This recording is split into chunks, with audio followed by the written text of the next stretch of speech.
আজকে তোমাদের সাথে একটা ছোট ব্লগ শেয়ার করব। এটা হচ্ছে কীর্তনের, আমরা কীর্তনে যাচ্ছি। কলকাতা শেয়ার করব, সুন্দর হয়েছে কিনা এটা জানানোর দায়িত্ব তো তোমাদের।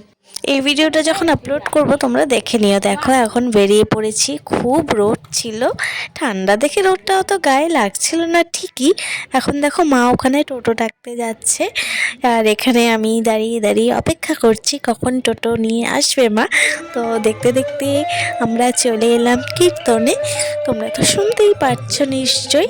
এখানে এখন আমরা একটু বসার জায়গা খুঁজছি, যে যাতে বের হওয়ার সময় খুব সহজেই বের হনো যায়, নাহলে খুব ভিড় হয়ে যায়। তারপর আমার খুব গরম লাগছিল বলে পাশে দাঁড়িয়েছিলাম, মানে একটা ঠান্ডা জায়গায়, যেখানে একটু মানে যাওয়ার পর আরাম লাগছিল।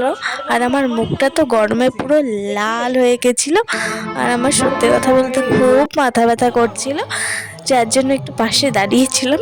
আর আমার মুখটা একদম পেঁচার মতো হয়ে গেছিল। আসার সময় কটকটি কিনে এনেছিলাম, আর রাতে একটু কড়াইশুঁটির কচুরি বানালাম। আজকে ছোট ব্লগটা কেমন লাগলো কমেন্টে জানিও।